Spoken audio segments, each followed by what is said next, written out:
vamos comenzando un poco. Bueno, como para arrancar, hoy vamos a estar dando lo que es diagnóstico por imagen de lo que es sistema nervioso central. La idea, bueno, como yo le comentaba a Sergio hoy, que él es el que nos va a estar acompañando, es que participen Un tanto detalle con, claro, o al revés, todavía no sabemos. como de cuarto. Así que bueno, ¿quién mejor que Sergio? Él es Sergio Giromini, es médico especialista en urología también, es egresado de la UNR y bueno, ¿quién mejor que él para poder ayudarnos en todo este tramo? Hincha de Colón. Hincha de Golo.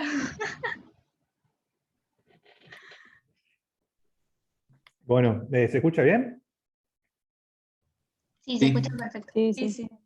Bien, bueno, ya Rosario me estuvo presentando, los saludo a todos los que no me conocen, algunos seguramente ya me conocen. Lo que le estaba comentando a Rosario es que diagnóstico por imagen es bastante aburrido si uno lo ve solo. Mi propósito en esta charla es más que nada abarcar los temas más prevalentes dentro de lo que es la incidencia y la prevalencia de la patología del sistema nervioso llevado al diagnóstico por imagen. Vamos a ver lo que le va a tocar todos los días. O sea, no pueden no saber, qué sé yo, lo que es un ACV, cómo se evalúa un TEC, los diferentes presentaciones del ACV.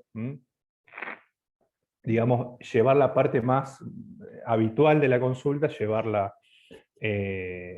acá a la parte de diagnóstico por imagen, siempre, como consejo, cuando vean diagnóstico por imagen, refuércenlo con algo más, como más clínico, o sea, sepan o vayan pensando qué es lo que va pasando en base a lo que uno va leyendo, de por qué tengo la imagen y cómo se va a presentar el paciente.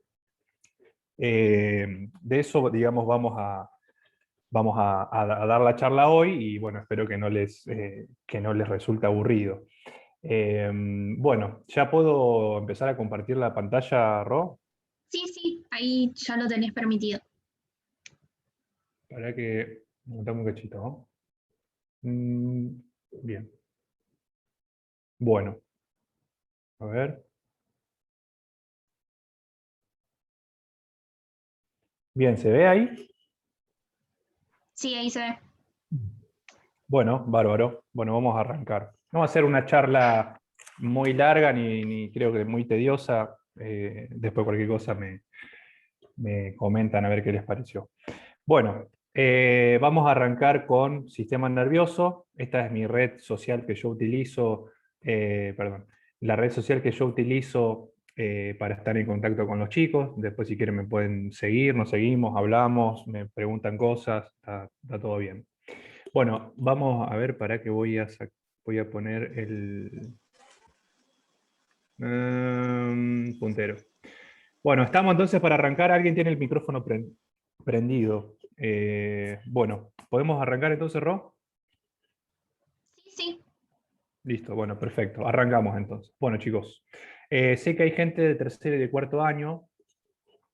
Por ahí los de tercero les puede quizás dar un poco más de dudas o no entender por ahí algunas cosas. Los de cuarto seguramente ya están más cancheros en esto. Pero bueno, vamos a ir intercalando, como les decía, el contenido con lo que es el desarrollo de signos, síntomas, causas, etcétera, como para hacerlo más llevadero. Pues en eso se basa la medicina, juntar todo. Bien. Bien, vamos a arrancar. Entonces, una de las patologías más frecuentes que nosotros vamos a ver en lo que es diagnóstico por imagen, muy lejos, es el ACV. ¿Sí? El ACV, accidente cerebrovascular o ictus, o como ustedes quieran llamarlo, hay clásicamente dos tipos, ¿sí? Saben que existe el ACV isquémico y el ACV hemorrágico. Dentro de la proporción de lo que son las causas de ambos dos, por lejos, el ACV isquémico es el más frecuente que vamos a ver, ¿sí? Fíjense que va a representar el 85% de los casos de ACV que vamos a ver, ¿sí? Y el hemorrágico va a representar el 15% restante. Tengamos en cuenta que el ACV isquémico, que es el más frecuente que vamos a ver, puede ser clásicamente clasificado de dos grandes formas, ¿sí? Puede ser clasificado de dos grandes formas, o dos grandes causas, ¿sí? Vamos a hablar de un ACV isquémico ateroembólico, ¿sí? El ateroembólico, que básicamente, como el nombre lo dice, yo voy a tener una obstrucción de una arteria debido a un accidente de placa. Recordarán la placa de ateroma, cuya complicación, dentro de las complicaciones, es la ruptura de la placa, y que a partir de la ruptura de la placa se produzca el depósito de plaquetas y se produzca básicamente una trombosis, ¿sí? Entonces eso puede causarme la obstrucción, digamos, arterial, o que a partir de ese trombo que se genere en alguna zona se desprenda un émbolo y, bueno, y vaya a impactar a la circulación, digamos, de lo que es el sistema nervioso, ¿sí? Generalmente vamos a hablar del ACV isquémico cuando se obstruye una arteria. Por supuesto, esa arteria va, ocluida, va a producir una isquemia, va a haber disminución de flujo y nutrientes, y saben los de injuria puntualmente, los de cuarto también, ya tienen súper más canchero, pero los de injuria saben de que a partir de una isquemia se empiezan a generar unos cambios anatomopatológicos, que son la lesión, digamos, reversible, con la degeneración hidrópica, con la depresión del ATP, con la disminución de síntesis proteica, que ya seguramente deben haber leído, y a partir de la alteración de lo que es el metabolismo, digamos, perdón, de la alteración de lo que es la concentración de calcio, se va a producir la lesión irreversible y la necrosis. Saben que todas estas cosas de lesión reversible y irreversible, el tiempo que tarda en hacerse algo reversible y irreversible, depende muchas veces de las reservas de glucógeno que tienen los tejidos. Bueno, el sistema nervioso solamente puede estar 3 minutos sin recibir flujo, sin recibir nutrientes, y se necrosa, hace una necrosis rápida. Entonces, básicamente, cuando hablamos de ACV isquémico, vamos a hablar de un infarto cerebral, ¿sí? Recuerdan también los del tercero y los del cuarto que un infarto, definido por anatomía patológica, es una zona de necrosis isquémica, que es lo que está pasando acá. Entonces vamos a hablar de un infarto cerebral, debido a la oclusión arterial. ¿Qué es lo que vamos a ver nosotros si le hacemos una tomografía? ¿Sí? Los ACV se estudian por tomografía, y eventualmente, si no tuviésemos la tomografía, se van a estudiar por resonancia magnética. Lo que vamos a ver en los ACV isquémicos es una zona hipodensa o hipointensa, ¿sí? Dependiendo si hablamos en resonancia, hablaremos de hipointensidad, o de hipodensidad si hablamos en tomografía. Recuerdan que básicamente tenemos los colores blancos, ¿sí? Que hablamos de hiperintenso en tomografía, o hiperdenso en tomografía, o hiperintenso cuando hablamos en resonancia. En este caso vamos a ver hipodensidades o hipointensidades, una zona de color más oscuro en relación al parénquima del sistema nervioso.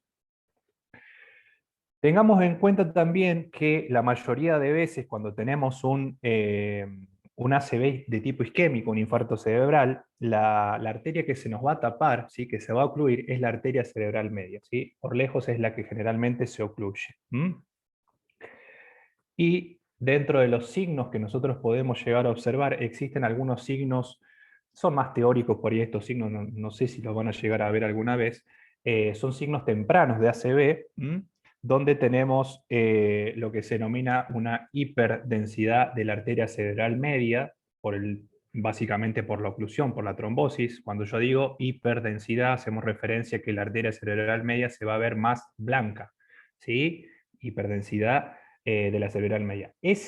Digamos, esa hiperdensidad que se genera por la oclusión de la arteria cerebral media lleva por nombre un signo muy característico en diagnóstico por imagen, que es el signo de la cuerda, ¿sí? ¿Alguna vez escucharon hablar de ese signo, signo de la cuerda? Pregunto. No los estoy viendo si están escribiendo, pero pregunto. ¿No? No, ¿Sí? profe. Bien, bueno. Signo de la cuerda hace referencia a la trombosis que sufre la arteria cerebral media. Ahora les voy a mostrar imágenes, que son signos tempranos. Luego tenemos lo que es la pérdida del ribete insular, ¿sí? Que se produce porque se produce a partir del infarto, se genera una zona de edema alrededor del infarto. ahora le voy a mostrar imágenes. Tenemos el borramiento de los surcos, que estos quizás sí lo puedan llegar a ver si ven alguna tomografía, en donde no se va a distinguir básicamente la sustancia gris de la sustancia blanca, ¿sí? Básicamente también por la inflamación que acompaña siempre al infarto, por la necrosis, por supuesto, y el edema, ¿sí? No se va a poder distinguir del lado donde tengo la ACV la sustancia gris de la sustancia blanca. Y vamos a tener también otro signo temprano, que es la hipodensidad. Vuelvo a repetir para que se vayan acordando de los términos. Vamos a ver una zona más oscura, ¿sí? A lo que es a nivel del núcleo lenticular, también por el edema. Tengan en cuenta que cuando hay un infarto, hay necrosis, hay inflamación, hay edema. Bueno, dentro de lo que es la clínica del paciente que tiene un ACV isquémico, seguramente ya lo deben saber, que es muy característico en estos pacientes. El paciente tiene alguna hemiplegia, puede tener pérdida de la fuerza del miembro, digamos, superior. Cuando uno hace los test de fuerza, tiene marcada pérdida de fuerza, ¿sí? Se le cae el brazo, por ejemplo, no siente o siente un hormigueo. Puede tener una parálisis facial con desviación, con caída de la comisura, digamos, labial. Tiene trastornos del habla, es decir, tiene una dislalia. Tiene también alteraciones de las marchas, o sea, tiene una ataxia, donde la marcha más característica que tienen estos pacientes es lo que se llama marcha del segador o marcha de la hoz, que es básicamente como un movimiento de arrastre que tiene el miembro inferior, que está en hiperextensión, y el miembro superior generalmente se encuentra en flexión. Puede haber síncope, confusión, etc. ¿Vamos bien hasta ahí? Sí, sí. Sí, Bueno, sí, perfecto. bien, Sí, sí. perfecto. Entonces tengan en cuenta básicamente que este es el principal que van a ver. Tengan en cuenta la causa ateroembólica, pero también me he olvidado decirle, justo se me cruzó recién, que otra causa también muy importante de los ACV isquémicos son las arritmias, ¿sí? Las arritmias, básicamente la fibrilación auricular también es generadora de arritmia por el flujo turbulento y el choque de la sangre con las paredes de las cámaras cardíacas. Van a generar coágulos y pum, eso se va a desprender y bueno, va a generar un ACV seguramente. Por eso a estos pacientes se los va a anticoagular, antiagregar, etcétera, etcétera. Dentro de lo que es el diagnóstico, dijimos que los métodos por imágenes, digamos, que más van a utilizar, que van a pedir, son siempre la tomografía o la resonancia. Generalmente lo que uno tiene más a mano siempre es la tomografía. O sea, en los hospitales que ustedes vayan a hacer prácticas, va a haber un tomógrafo. Y esto es recontra importante. Nunca pidan tomografía con contraste, ¿sí? Cuando yo tengo un paciente con una sospecha de ACV, ya sea isquémico o hemorrágico, pido tomografía sin contraste. ¿Por qué? Porque fíjense que la sangre, ¿sí? En un episodio agudo, sería un ACV tanto isquémico como hemorrágico, que es un episodio bien agudo, se ve blanca la sangre. Si yo le pediría a un paciente que tiene un ACV, por ejemplo, hemorrágico, donde tiene básicamente la ruptura de un vaso con hemorragia a nivel del sistema nervioso, y le meto contraste iodado, saben que se utiliza en la tomografía el contraste iodado, voy a ver todo blanco, y yo no voy a poder distinguir si lo que veo blanco es o el contraste o es la sangre. ¿Me entienden lo que les quiero decir? Sí, Sí, sí. Bien, perfecto. Esa es una pregunta de final de clínica. O sea, si le preguntan, che, ¿qué le pedías a una C? Bueno, en tomografía, ¿con o sin contraste? Sin contraste. ¿Por qué? Porque si no me voy a confundir si lo que yo veo blanco es contraste o sangre. Entonces, por eso se pide siempre sin contraste. Hablando un poquito de lo que habíamos hablado, de lo que había comentado recién, de lo que era el borramiento del ribete insular, como para una refrescada de memoria. Recuerden lo que es la ínsula. Ínsula viene de isla, ¿sí? Fíjense que es una estructura cortical bien profunda, ¿sí? Que básicamente es una zona donde que separa básicamente el lóbulo parietal, del lóbulo frontal y del lóbulo temporal, ¿sí? Esa es la ínsula. Todos estos rebordes, ¿sí? O ribetes se pierden básicamente por edema. Y acá teníamos, dentro de lo que son los núcleos de la base, tenemos el núcleo lenticular, que habíamos dicho también que había una hipodensidad del núcleo lenticular. En imágenes se vería más, perdón, acá se vería más oscuro, más negro, ¿sí? Entonces acá tenemos algunos signos que habíamos hablado hoy. Obviamente uno lo ve y es chino básico, esto es ver, ver, ver, ver y seguir viendo. Fíjense, signo de la cuerda. Fíjense, esta es la arteria cerebral media. Ven que se ve más blanca, ¿sí? Ven que asemeja a una cuerda, ¿sí? Esa sería la arteria cerebral media que se encuentra trombosada, ¿sí? Signo de la cuerda. La pérdida del ribete insular, de lo que decíamos, de lo que es la ínsula, ¿sí? Por ahí si comparan esta parte con la otra parte, está un poco más heterogéneo, por el tema de la zona del edema. Tenemos la hipodensidad del núcleo caudado, que estaría por acá, como habíamos visto antes. Ven que se ve esta zona triangular más oscura, ¿sí? Y esto es muy característico, que esto sí se van a dar cuenta cuando lo vean, ¿sí? Un pibe de tercero, cuarto, quinto, que esté haciendo su práctica final y vea algo de esto, se va a dar cuenta que no es normal. Siempre comparen los dos hemisferios. El borramiento de los surcos, ¿sí? No puedo distinguir bien dentro de lo que es la sustancia blanca, la sustancia gris. Ven, se dan cuenta que acá no puedo distinguir bien como este lado. Eso es muy característico del ACV. Bueno, decíamos que a estos pacientes le vamos a pedir una tomografía sin contraste siempre, y vamos a tener básicamente cambios, o sea, se van a ir dando cambios con el correr de las horas y los días, y las semanas también, les diría, que me van a hablar del estado evolutivo de ese ACV, ¿sí? Fíjense, cuando el ACV es hiperagudo, ¿sí? La tomografía puede ser normal, ¿sí? La tomografía puede ser normal. Yo le hago una tomografía del toque, la tomografía no puede presentar todavía algún cambio.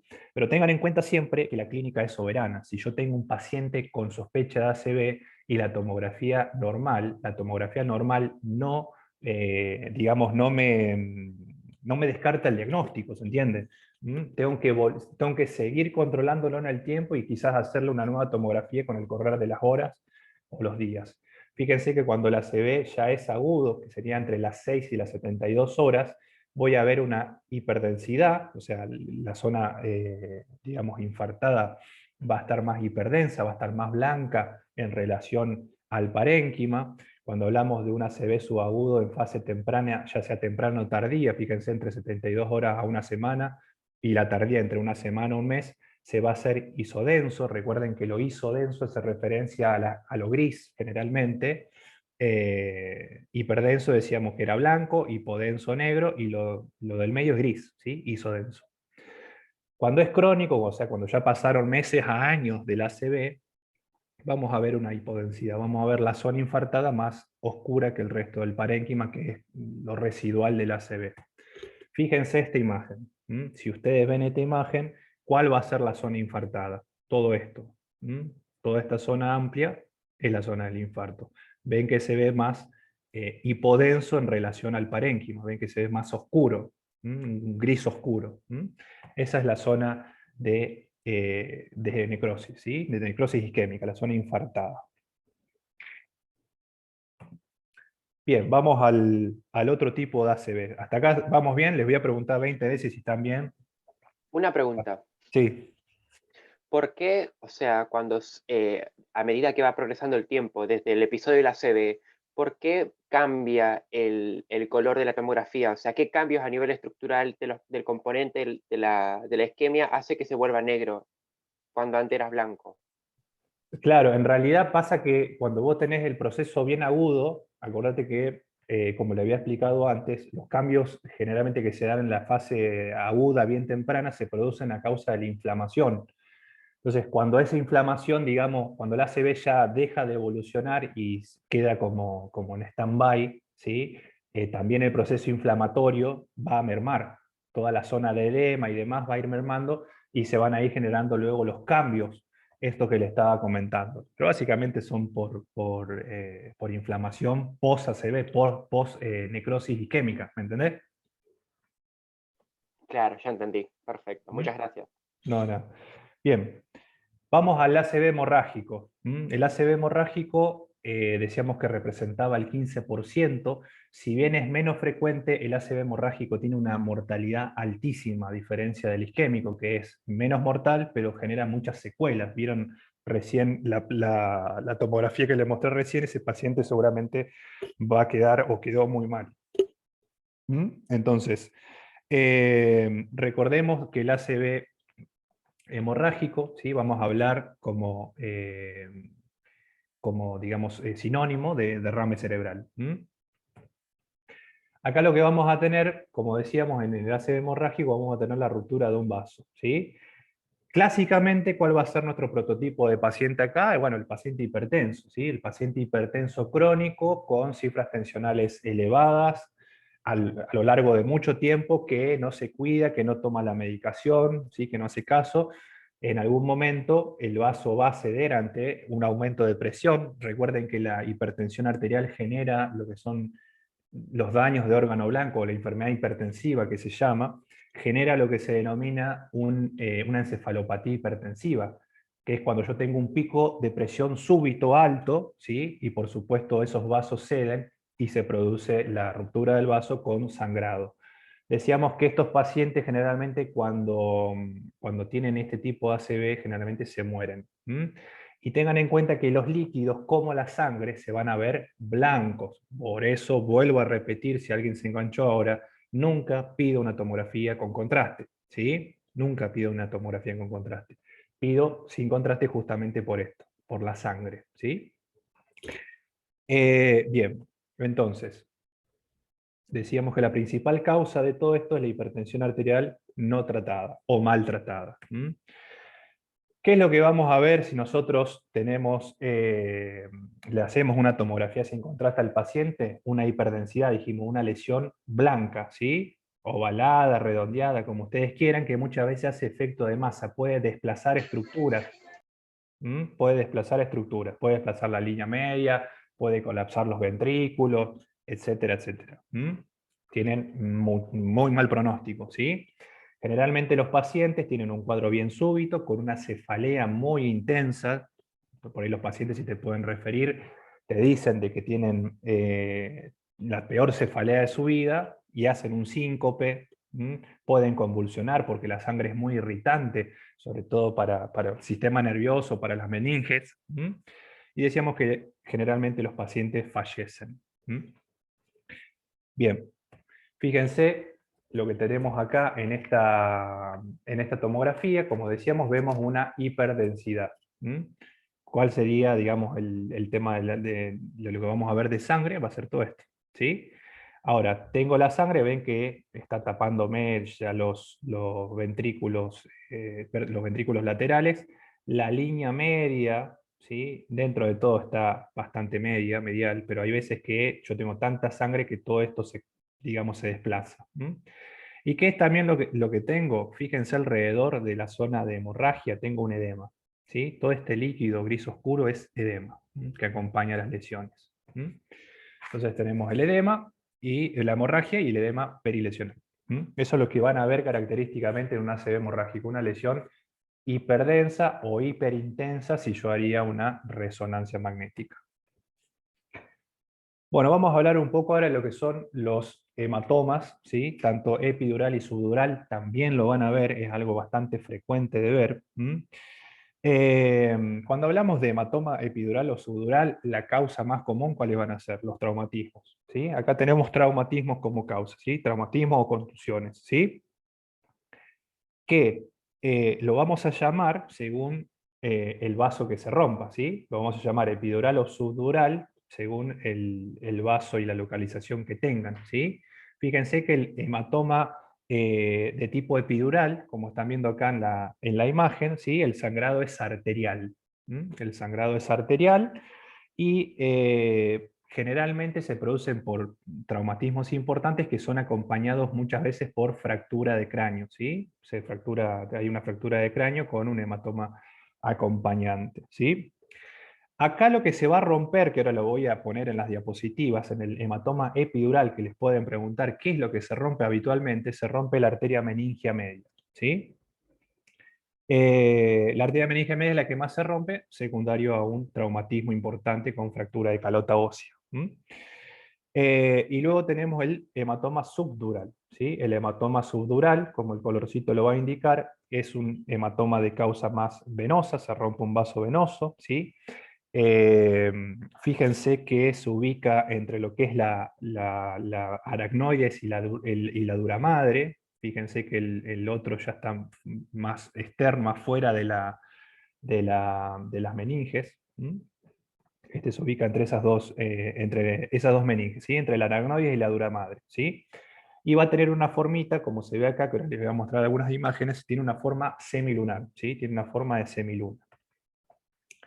Entonces, vamos a hablar un poco de lo que estábamos comentando recién. Entonces, hematoma epidural, generalmente la arteria que se rompe, ¿sí? Es la arteria meningia media en el 90% de los casos. Decíamos que epidural es sinónimo de sangrado arterial. Fíjense que el sangrado, digamos, la acumulación de sangre va a estar entre lo que es la calota ósea y la dura madre, es como más externo a comparación del subdural que era más interno porque estaba entre meninges.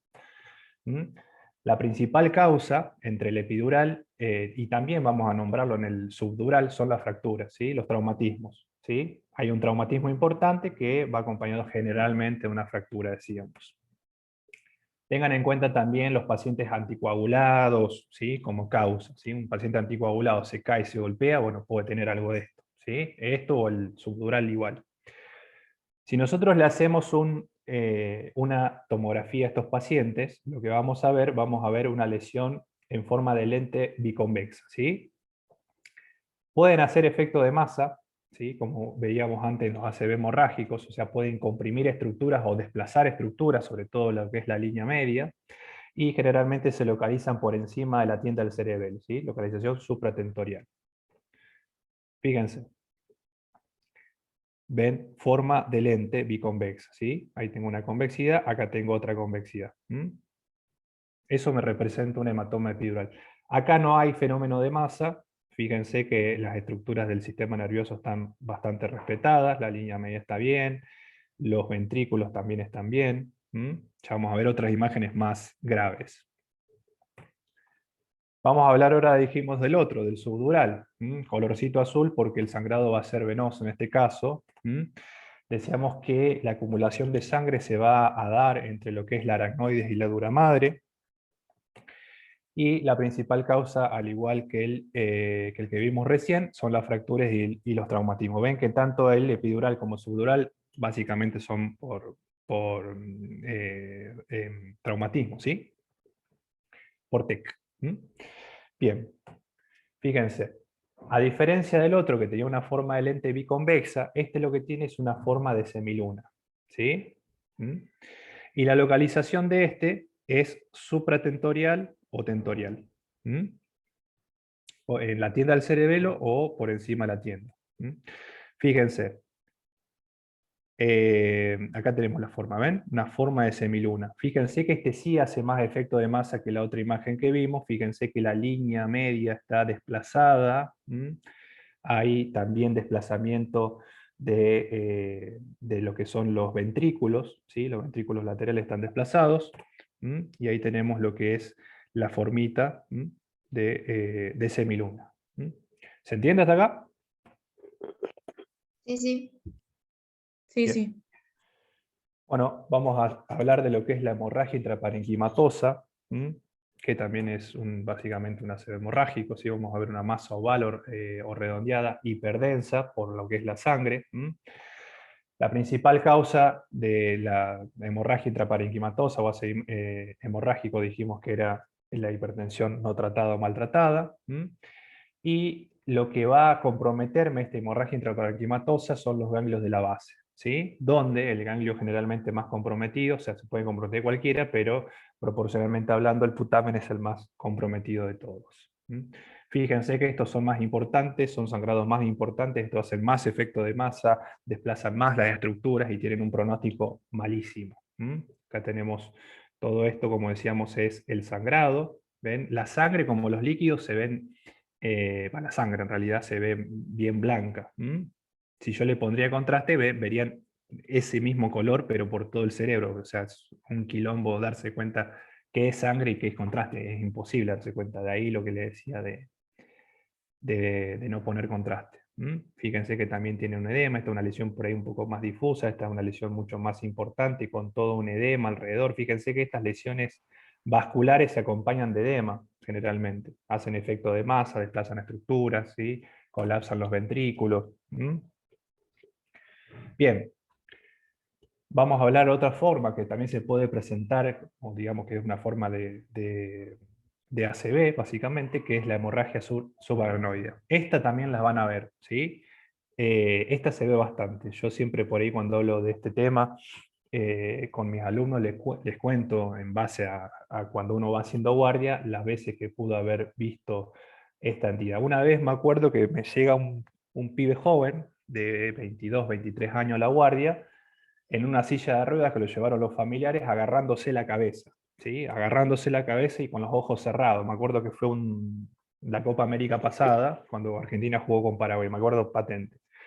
Entonces el paciente llega, ¿sí? Con mucho dolor de cabeza, mucha cefalea, y fue de golpe, ¿sí? El paciente me dijo, me agarró un dolor de cabeza de golpe. La madre dijo que lo escuchó gritar, y cuando llegó estaba agarrándose la cabeza y con los ojos cerrados. Vos querías abrirle los ojos, le decía abrir los ojos, y el paciente no quería abrir los ojos. Entonces, estamos frente a una subaracnoidea o a una CH, ¿sí?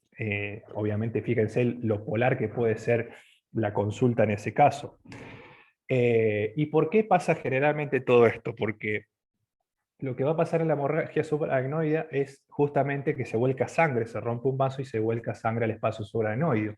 Y recuerden que cuando se vuelca sangre en el espacio subaracnoideo, por el espacio subaracnoideo corre el líquido cefalorraquídeo. Y la sangre es muy irritativa, yo les decía, de lo que son las meninges, el espacio subaracnoideo. Entonces, particularmente, esta se la pueden preguntar mucho en clínica.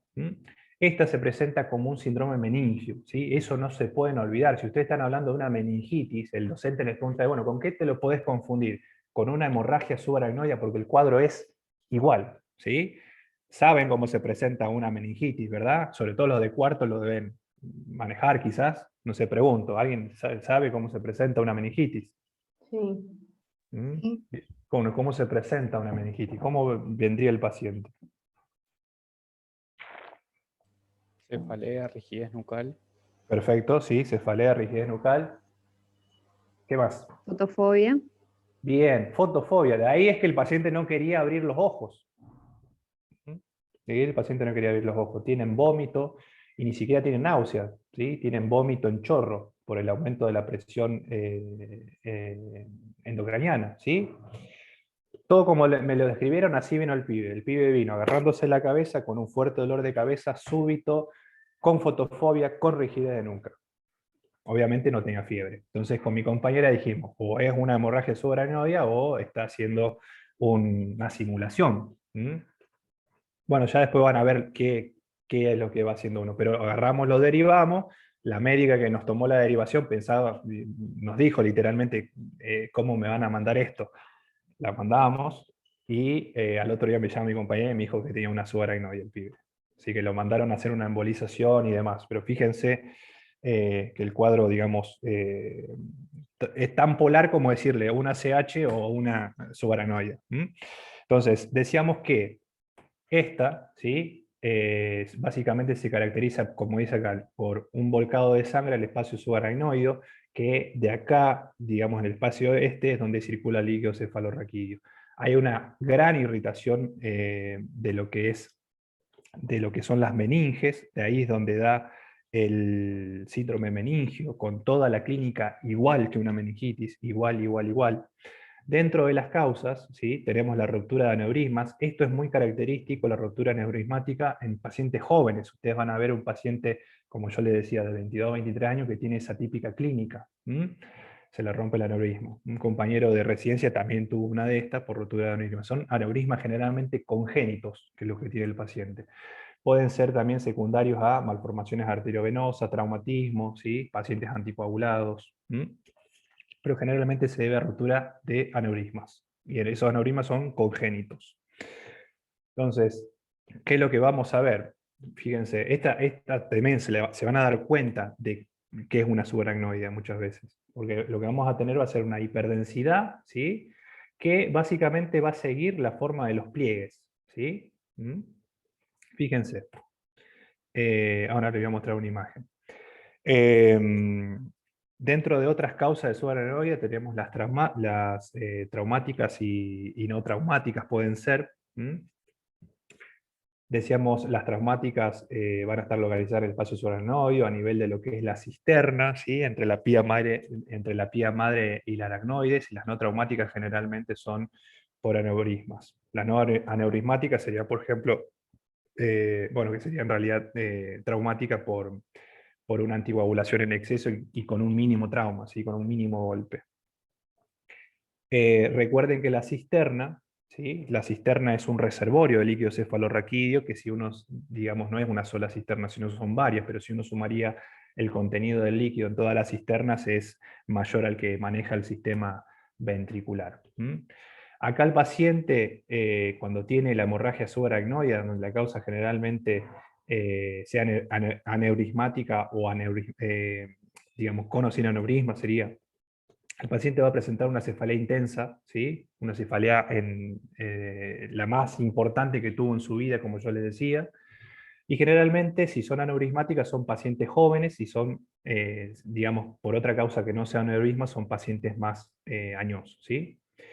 Y fíjense que el 50% de los pacientes fallece, de ahí es tan importante hacer los estudios por imágenes y el tratamiento. ¿Cómo se va a, digamos, a clasificar los pacientes que vengan en base al problema? Bueno, hay dos escalas que se las pueden preguntar en un final de clínica, básicamente ahí, que es la escala de Hanti-Hess, ¿sí? Que la escala de Hanti-Hess es de valoración clínica, sería como el score de Glasgow, para que ustedes se imaginen, ¿sí? Es como la valoración clínica. En cambio, la escala de Fisher es una escala más que habla de las imágenes, en base a lo que yo tengo, ¿sí? Fíjense, decíamos que íbamos a tener una hiperdensidad, ¿sí? Por el vuelco de la sangre a nivel del espacio, en el espacio subaracnoideo, que sigue digamos, sigue el recorrido de los pliegues, ¿ven? ¿Ven cómo se mete entre los pliegues la sangre? La sangre, dijimos, la vamos a ver blanca. Eso es una hemorragia subaracnoidea, ¿sí? Así de simple. ¿Se entiende? Y profe, ¿puedo hacer una pregunta? Sí. La hemorragia subaracnoidea sería una causa no infecciosa de meningitis, de síndrome meningio o un diagnóstico diferencial. Las dos cosas. Es una causa de meningismo o síndrome meningio no infeccioso, Ajá. y es un diagnóstico diferencial de la meningitis infecciosa. Ah, pues. Está muy bien así. Bien, entonces decíamos, la valoración clínica del paciente. Cuando el paciente llega con ese cuadro, vamos a hablar de Hanti-Hess.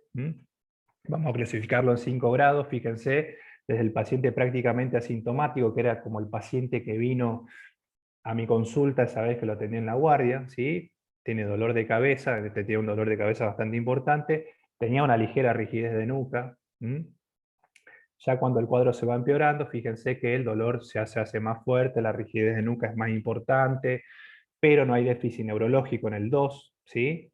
En el 3 ya el paciente tiende a la tendencia al sueño, si está somnoliento, está confundido, nublado, ¿sí? Ya hay déficit neurológico leve, y ya en los estadios 4 o 5 la cosa es mucho más grave. Desde el estadio 4, ¿sí? En donde ya tenemos el paciente estuporoso, ¿sí?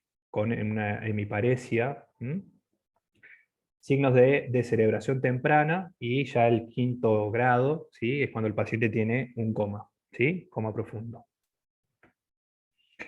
La escala de la escala de Fisher, habíamos visto la de Hanti-Hess, la escala de Fisher es una escala de diagnóstico por imagen, ¿sí? Si a alguno de ustedes le gusta diagnóstico por imagen y va a hacer tomografía, va a hablar de esta escala, ¿sí? Va a hablar de un Fisher 1, Fisher 2, Fisher 3 o Fisher 4 en relación a lo que vean en la tomografía. Ven que en el Fisher 1 no hay evidencia de sangrado, prácticamente la tomografía es normal, ¿sí? Fíjense, en el Fisher 2 ya hay una marca, digamos, de sangrado difuso fino, donde la capa de sangrado es menor a 1 milímetro. Ya en en el grado 3 ya hay un sangrado más importante con formación de coágulos, ¿sí? En donde la capa que uno mide, ¿sí? En el tomógrafo es mayor a 1 milímetro. Y el grado 4 ya, bueno, hay un sangrado intraparenquimatoso con coágulos y demás, o sea, peor pronóstico. Fíjense lo que hablábamos de la escala de Fisher. Ven que en la escala, en el grado 1, Fisher 1, no hay prácticamente evidencia de nada. En el grado 2, esto está bastante más, sería como esta liñita que van a ver, porque son bien finitas. Ese sería el grado 2. Esto ya sería más grosero, ya le diría un Fisher 3, cuando son bien mayores a 1 milímetro. ¿Se acuerdan que dijimos 1 milímetro era Fisher 2? O menores, Fisher 3 ya hablamos de más de 1 milímetro. ¿Ven? El sangrado va empeorando hasta el 4, ¿sí? Donde tenemos una hemorragia ya acá intraparenquimatosa, formación de coágulos, ya un desastre.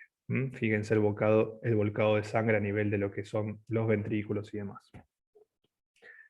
Bueno, otras lesiones o otras situaciones que podemos encontrar. Bueno, tenemos el TEC, ¿sí? Y algunas otras lesiones en la calota ósea, ¿sí? Tenemos el traumatismo encefalocraniano, ¿sí?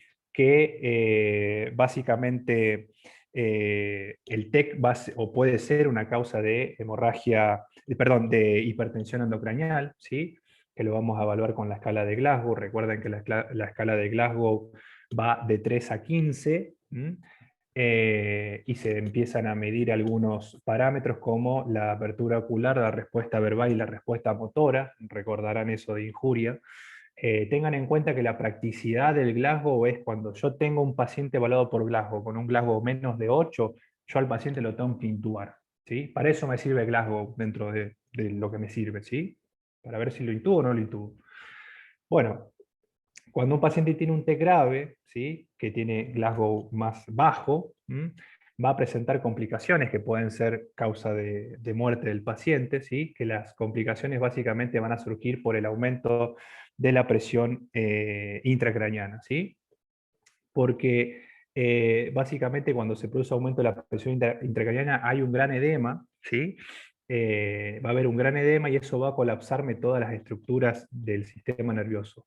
Y puede producirme una herniación, ¿sí? Y un enclavamiento sobre todo de lo que es el bulbo, ¿sí? Del paciente, del cerebro, ¿sí? El bulbo del cerebro, que va a salir por el agujero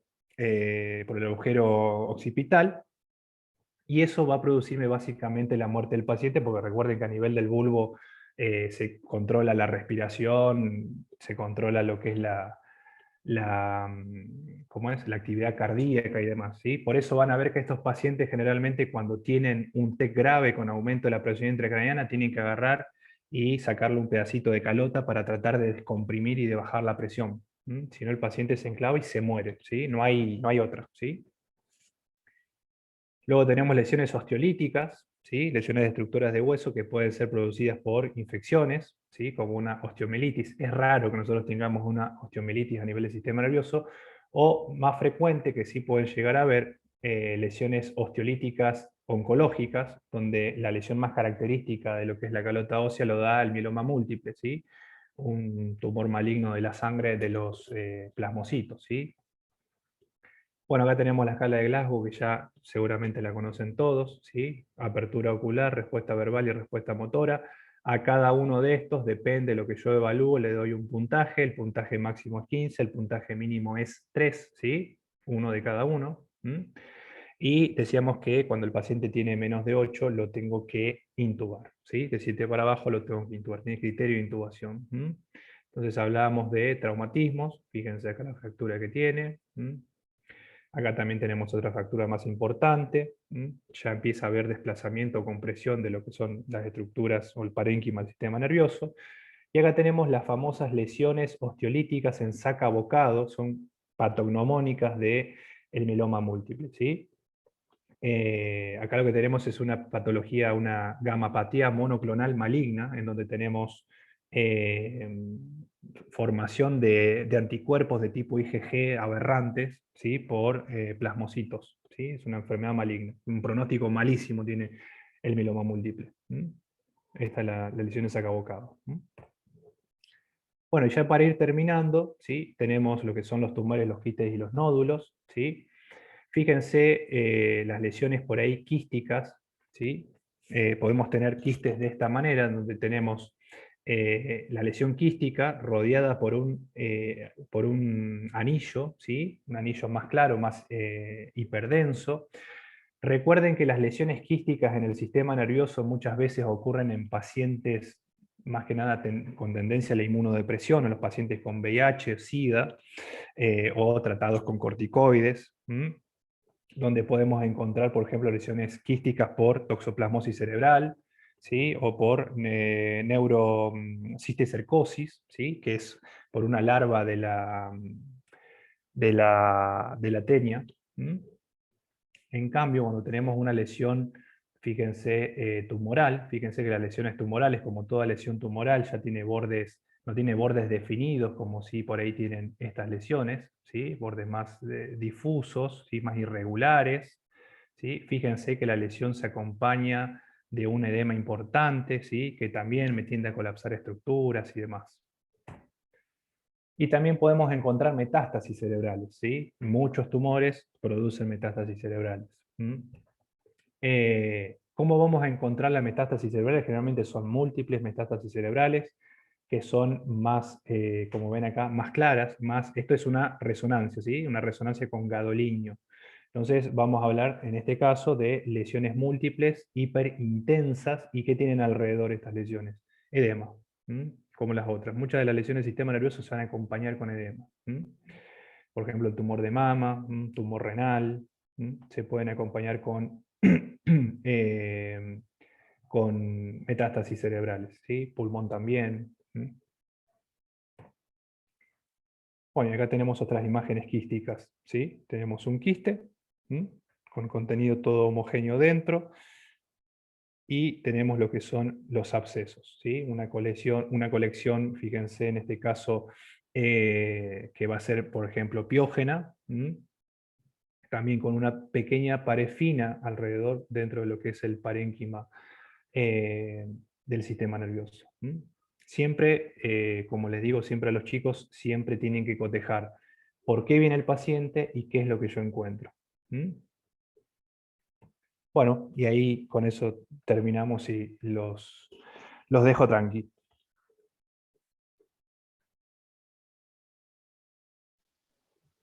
Bueno, no sé si los chicos tienen alguna duda con respecto a lo que estuvo explicando Sergio. La verdad que no, lo explicó todo re bien y bueno, me sirvió muchísimo, así que muchas gracias por la clase. Bueno, Buenísimo. gracias. Sí, la verdad que re claro. Bueno, gracias. La Gracias, idea era Muchas no gracias. aburrirlos. La idea era no aburrirlos porque diagnóstico por imagen es aburrido, o sea, esa es la realidad.